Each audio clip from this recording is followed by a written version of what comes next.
માના પેટમાં હતા ને એને ખબર નથી કે દીકરો છે દીકરી છે, લુલા છો લંગડા છો.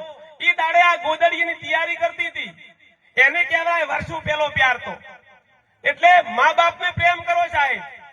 આજના યુવાનો તો કિસી my life is my wife જોડે ના ઉપરથી ટપચ્યા હોય. પથ્થર હતા એટલા દેવ કર્યા તાર તમારું મુખડું જોયું છે. 100 મહિના તો રેગણનું શાક નહીં ગાધું, મારા છોકરાને વાયડું પડશે. અને તમે કહો છો બાપા તમને ખબર ના પડે. એટલે મા બાપને પ્રેમ કરતું સાહેબ. મા બાપની ઓતડીના આશીર્વાદ મળી જાય ને તો દુનિયાની કોઈ તાકાત નહીં તમારું ખોટું કરી શકે. અને વાઢેલા પાથરા આડા આવશે. તમારા પપ્પાને જેટલા હેરાન કરવા એટલા કરવું પડે. કાલ તમારે પપ્પા બનવાનું છે.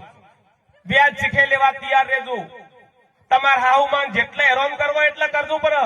કાલ તમારે સાસુમાં બનવાનું છે. હજી તો સારું છે આવનાર સમય જીન્સ પેન્ટ વાળો આવવાનો છે. એટલે ખૂબ આદર ભાવ આલજો.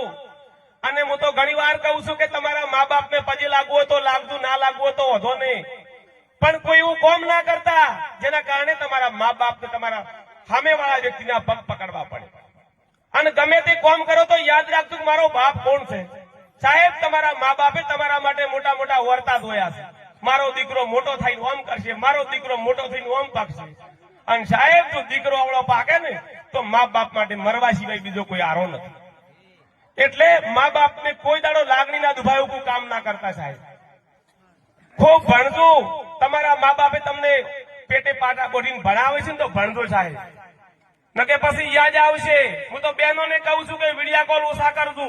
નકે પછી કહો સાહેબા એકડો ભણી લો, સાહેબા બગડો ભણી લો, મારાથી કોમ નહીં થાય. આજ ભણીશું તો ભણવા દેજો. અને આ દુનિયા છે 25 રૂપિયા હશે તો કોઈ ઓળખશે, નકે કોઈ બાએ બોલાવે એમ નથી. એટલે ખૂબ ધંધો કરજો, ખૂબ મજૂરી કરજો.